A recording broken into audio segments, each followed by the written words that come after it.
The energy crisis continues and the risks of stagflation loom before developed countries. Meanwhile, Netflix's hottest TV series, Squid Game, is getting millions of views, which naturally boosts the streaming service's capitalization.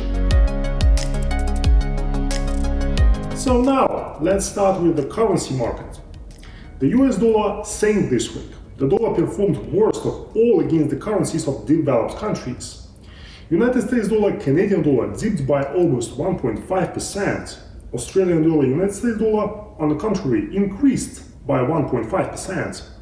New Zealand dollar, United States dollar added nearly 1.6%. Last week, the most important news was the inflation data. The consumer price index in annual terms for September was 4%, with an inflation target of 2%. The number of jobs, according to JOLTS statistics, was published worse than the forecast at 10.4 million.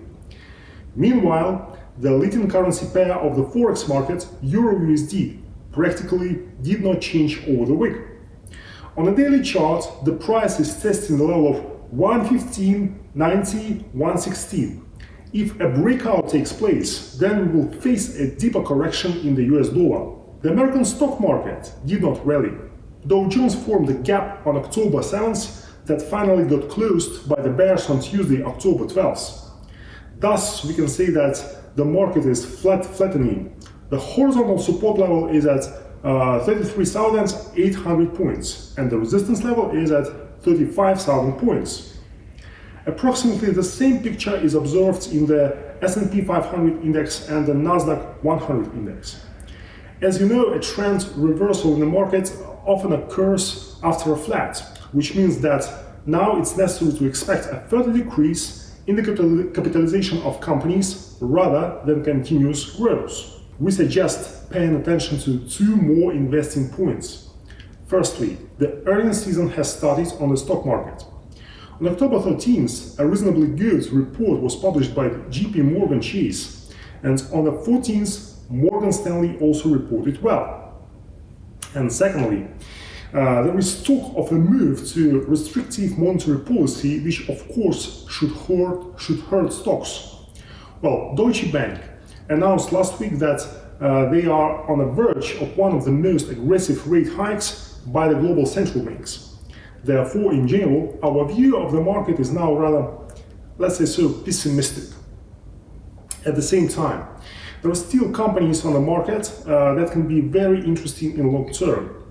For example, one of such companies is Netflix. So Netflix shares are in an upwards price channel with support around $608 and resistance around $650. If bulls manage to break higher, then the long-term targets for the stock will be $780. So, by the way, the recent Squid Game series by Netflix gathered 111 million views in 17 days and became the most popular project for the company. In this game, Netflix is ahead of its competitors. Brent crude oil has renewed a new maximum at 84.24 per barrel. Local support is at a level of $83.75 per barrel. The International Energy Agency released a monthly report last week.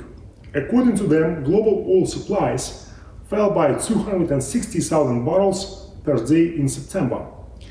The decline in production in the United States is due to the impact of Hurricane Ida. In Canada and Norway, the reduction in production is due to maintenance. The next critical moments for the oil markets will be the OPEC Plus meeting on November 4th. At the last meeting, the cartel decided to keep the production unchanged.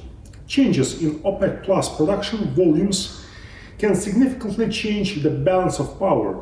From September until the end of 2021, global production is expected to grow by 2.7 million barrels per day, with OPEC Plus accounting for 1.5 million barrels per day.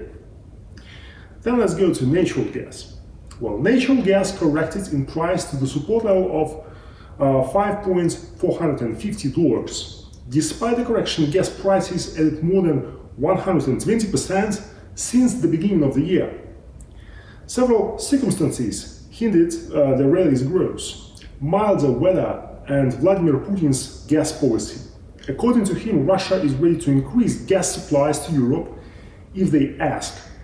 It will soon become clear how long these bearish factors will keep the price from further speculation. Bitcoin continues to grow. The asset is close to the $60,000 mark. From there, it's not far from the all-time high, just below $65,000. Arcane research analysts believe the current rally is driven and supported by increased open interest in Bitcoin futures on a CME. The indicator increased from 12% to 17% in 2 weeks. While many market participants are determined to continue the current trends and renew the historical maximum. Some analysts believe that Bitcoin will hit the $100,000 mark this winter. Meanwhile, China continues its restrictive cryptocurrency policy.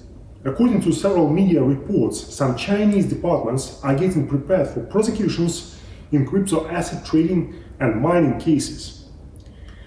At the end of the year, Binance will remove the Chinese yuan from the OTC market and generally close access to the OTC trading for users in mainland China. Well, this is all the news that I have for today. Thanks for watching. Don't forget to subscribe to our YouTube channel. I wish you profitable trading and see you next time. Bye bye.